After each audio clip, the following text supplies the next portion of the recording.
Right now, somewhere in the world, a doctor is saving a life. A machine is breathing for someone who cannot breathe alone. A tiny pill is fighting an infection that just 100 years ago would have been a death sentence. We live in a world where medicine feels normal, where hospitals feel ordinary, where we walk into a pharmacy and pick up something that took thousands of years to discover. But it was not always this way. There was a time, not so long ago, when people had no idea what caused disease, when a simple cut could kill you, when the best treatment a doctor could offer was a prayer and a handful of dried leaves.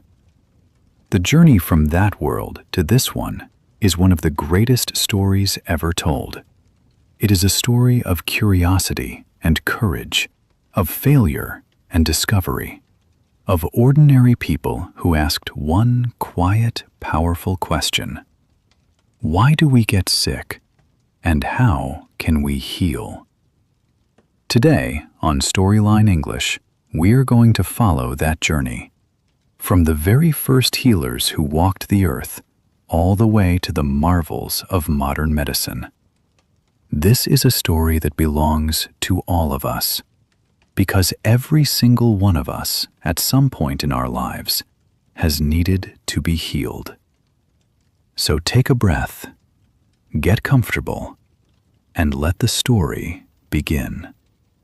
And if you are new to Storyline English, welcome. This is your calm space to learn English through beautiful, real stories. Please subscribe and leave a comment below telling us where you are listening from today. We love hearing from you. Now, let us go back, very, very far back, to the beginning of it all.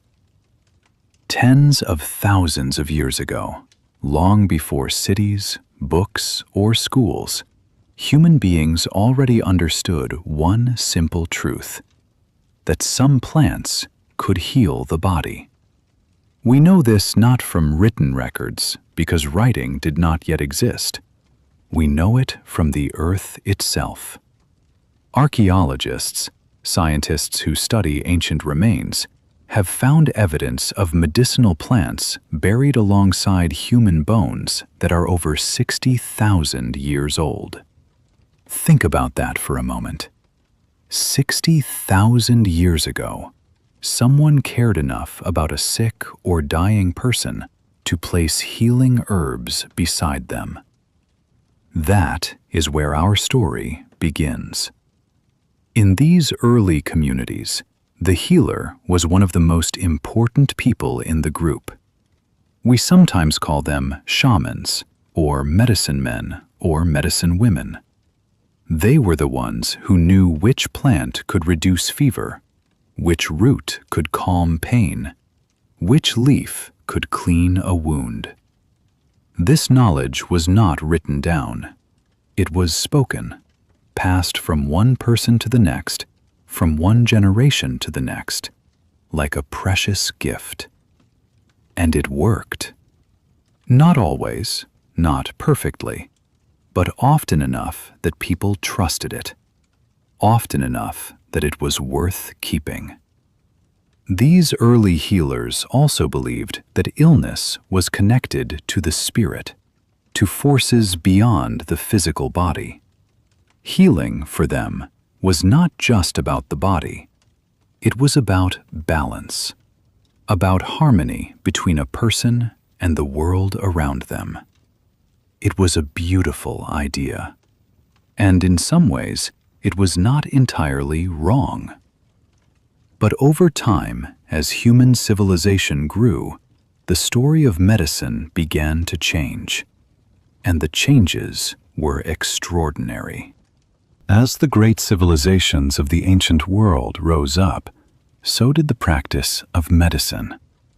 And one of the earliest and most fascinating examples comes from ancient Egypt, a civilization that built pyramids, mastered astronomy, and developed one of the world's first systems of written medicine.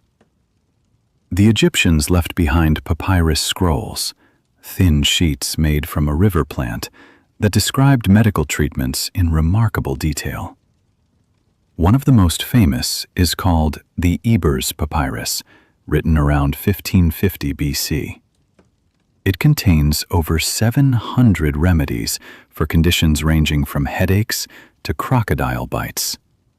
It describes how to treat infections, how to set broken bones, and how to use plants like garlic, aloe, and willow bark to reduce pain and swelling. Willow bark, by the way, contains a natural chemical that is the basis of aspirin, one of the most commonly used medicines in the world today. The Egyptians discovered its power thousands of years before modern science understood why it worked.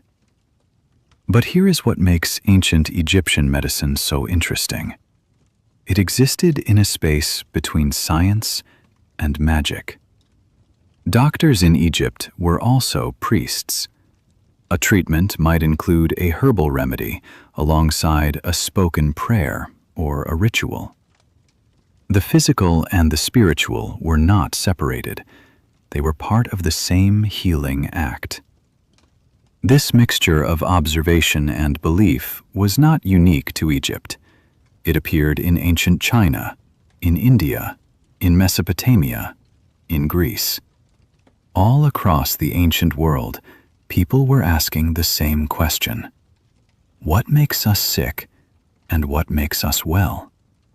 And slowly, carefully, one discovery at a time, they were beginning to find answers. The ancient Greeks made one of the most important shifts in the history of medicine. They began to ask not just what heals the body, but why. They began to look for natural explanations for illness rather than supernatural ones. And at the center of this change was one man whose name you may already know. His name was Hippocrates. He lived on the Greek island of Kos around 400 BC, and he is often called the father of medicine. Hippocrates believed something that sounds simple to us today, but was revolutionary at the time: that disease had natural causes, that the body followed natural laws, that a doctor's job was to observe the patient carefully, to record symptoms honestly, and to allow the body to heal itself as much as possible. He taught his students to watch, to listen, to ask questions, to keep records. He created a system of careful, patient observation that formed the foundation of all medical practice that came after him. He also created a code of ethics for doctors, a set of principles about how a healer should behave. The most famous version of this is known as the Hippocratic Oath. Even today, many doctors around the world take a version of this oath when they begin their careers. The phrase we associate with it, "First, do no harm," captures its spirit beautifully. Do not make things worse. Be careful. Be thoughtful. Be humble. After Hippocrates, Greek medicine continued to grow. Another great mind, a man named Galen, who lived around 200 AD, built on Hippocrates' work and added detailed studies of anatomy, the structure of the human body. His ideas, though sometimes incorrect, shaped medicine for over 1,000 years. The journey was moving forward, but it had a long way still to go. After the fall of the Roman Empire, much of Europe entered a period of great difficulty. Learning slowed. Libraries were lost. The careful scientific work of the Greeks was in danger of disappearing altogether. But in another part of the world, something remarkable was happening. In the Islamic world, stretching from Spain to Persia, scholars were collecting, translating, and building upon all the knowledge of the ancient world. This period is known as the Islamic Golden Age, and it lasted from roughly the 8th to the 13th centuries. Cities like Baghdad, Cairo, and Cordoba became centers of learning and discovery. Great libraries were built. Scholars traveled enormous distances to share ideas. And medicine was at the very heart of this intellectual adventure. One of the greatest figures of this era was a man named Ibn Sina, known in the West as Avicenna. He was born in 980 AD in what is now Uzbekistan. By the time he was a teenager, he had already mastered philosophy, mathematics, and medicine. He went on to write a book called The Canon of Medicine, a massive, detailed work that organized all known medical knowledge into a clear and logical system. It covered everything from general principles of health to specific diseases to the effects of different medicines. The Canon of Medicine was translated into Latin and used in European universities for over 500 years. 500 years. Think about that. The work of one man, written in one lifetime, guiding the practice of medicine for half a millennium. Ibn Sina was not alone. Other Islamic scholars made equally important contributions in surgery, in pharmacy, in understanding the eye, in studying the spread of disease. They kept the flame of medical knowledge alive during dark times. And when Europe finally woke up again, it was largely because of what Islamic scholars had preserved and built upon. The story of medicine is truly a global story. It belongs to no single culture. It belongs to all of humanity.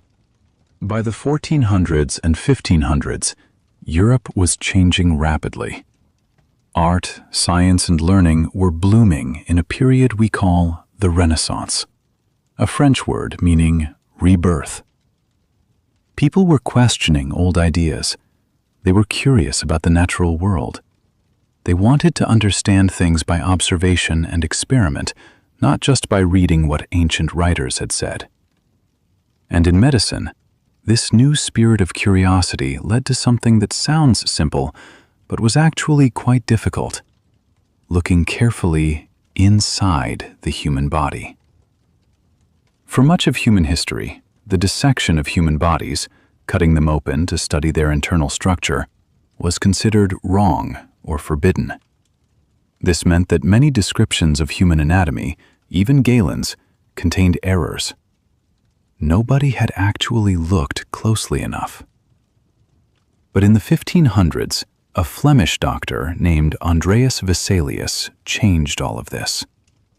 He performed careful dissections of human bodies, looked at what was actually there, and compared it to what the old texts described.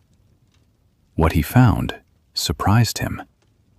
Galen had been wrong about many things. The human body was different from what centuries of teaching had claimed.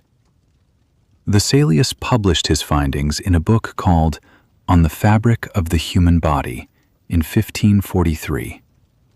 It contained detailed, beautiful illustrations, drawings that showed the body as it truly was, layer by layer, muscle by muscle, bone by bone. It was a revolution, a quiet but powerful revolution. Medicine could no longer rely on old authority alone. It had to rely on direct observation, on looking, measuring, testing, and being honest about what it found. This new spirit would drive medicine forward at a pace that the world had never seen before. And one of the next great discoveries was about something no one had ever seen at all, something invisible to the naked eye, something that was, all along, at the very heart of disease itself. For most of human history, people did not know what caused disease. They had many theories. Some believed bad air caused illness. Some believed it was an imbalance of invisible fluids in the body. Some believed it was a punishment from above. None of them were right. But in the 1800s, everything changed. And it changed because of a small, simple tool: the microscope. The microscope allowed scientists to see things that no human eye had ever seen before. Tiny, living organisms. Bacteria. Viruses. A whole invisible world teeming with life, existing all around us and inside us. In the 1860s and 1870s, two men, a French scientist named Louis Pasteur and a German scientist named Robert Koch, built the evidence for what became known as germ theory. This theory said something that seems obvious to us now, but was deeply shocking at the time. Specific diseases are caused by specific, tiny organisms. A germ enters the body. It multiplies. It causes harm. And if you can stop the germ, you can stop the disease. This discovery did not just change medicine, it changed everything. It changed how hospitals were designed. It changed how doctors washed their hands. It changed how food was stored and prepared. A doctor named Joseph Lister began using antiseptic techniques in surgery, cleaning instruments and wounds to kill germs, and death rates from operations fell dramatically. Before this, surgery was extraordinarily dangerous, not because of the cutting, but because of the infection that almost always followed. Now, with clean hands, clean tools, and an understanding of why cleanliness mattered, surgery became far safer. The germ theory of disease is one of the greatest discoveries in human history. It saved more lives than almost anything else. And it came from curiosity, from someone asking a simple question and refusing to stop looking until they found the answer. If the entire history of medicine were compressed into a single day, almost everything that defines modern medicine happened in the final few minutes. The 20th century brought an explosion of discovery, so rapid, so extraordinary, that it is almost difficult to believe. Let us start with one of the most famous accidents in scientific history. In 1928, a Scottish scientist named Alexander Fleming returned to his laboratory after a short holiday. He found that one of his petri dishes, small containers used to grow bacteria, had been contaminated by a mold, and around that mold, all the bacteria were dead. The mold had killed them. Fleming was curious. He studied the mold carefully. He found that it produced a substance that destroyed bacteria. He called it penicillin. This was the world's first antibiotic, a medicine that kills bacterial infections inside the human body. Before penicillin, a simple infected wound could kill a healthy adult in days. A child with a throat infection could die within a week. Pneumonia was a death sentence for many. Penicillin changed all of this. It went into widespread use during World War II, and it saved millions of lives. The discovery of penicillin opened the door to an entire family of antibiotics that followed, medicines that today treat infections that once terrified humanity. But the 20th century brought even more. Vaccines became more widespread and more effective, eliminating diseases like smallpox that had killed hundreds of millions of people throughout history. New surgical techniques allowed doctors to operate on the heart, the brain, and the eye with extraordinary precision. Medical imaging, X-rays, then ultrasound, then MRI scans, allowed doctors to look inside a living body without cutting it open at all. Every decade brought new miracles. Every generation of doctors stood on the shoulders of everyone who came before them. Today, medicine stands at a place that would seem like pure magic to anyone from even 100 years ago. Surgeons can perform operations through tiny cuts, guided by cameras smaller than a fingertip.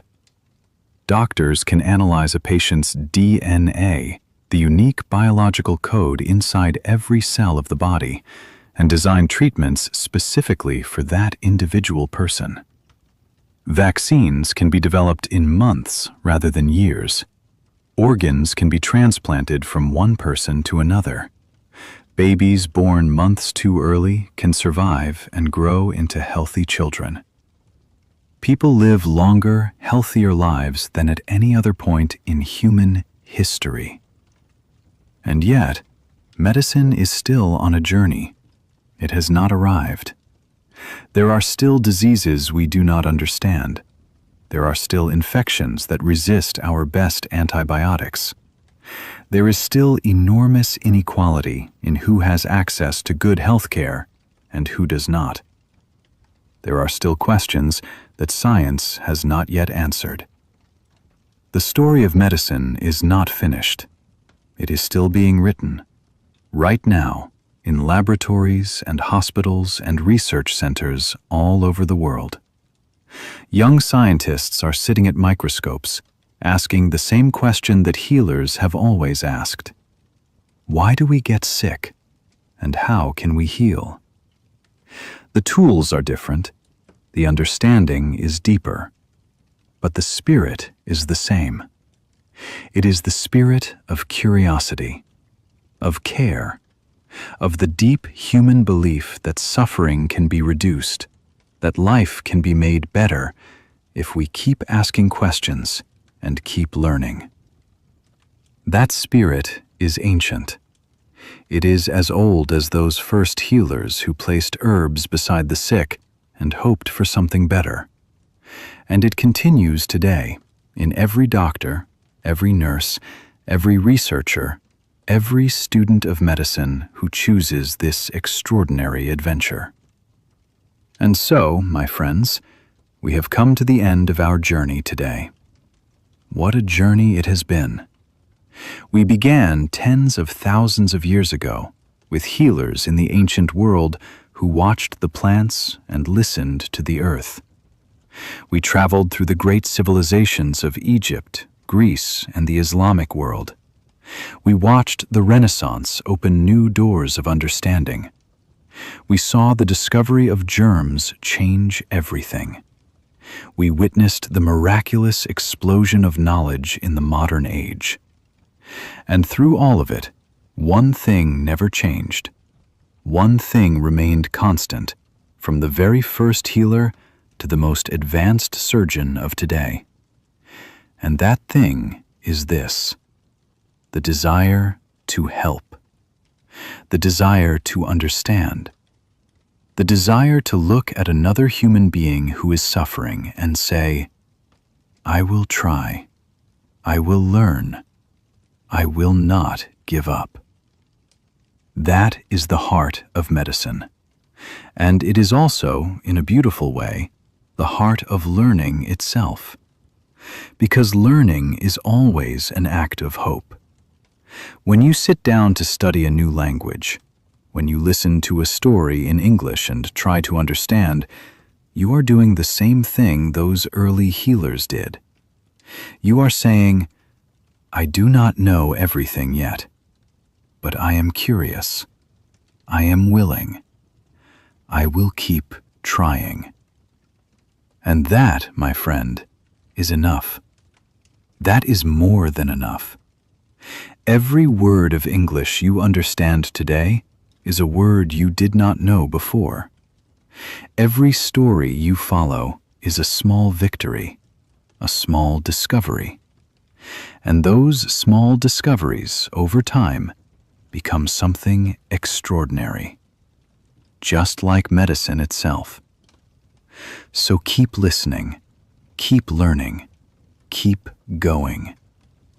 If today's story stayed with you, if you learned something new or simply enjoyed the journey, please leave a comment below and tell us which part of the history of medicine surprised you the most. Subscribe to Storyline English so you never miss a story.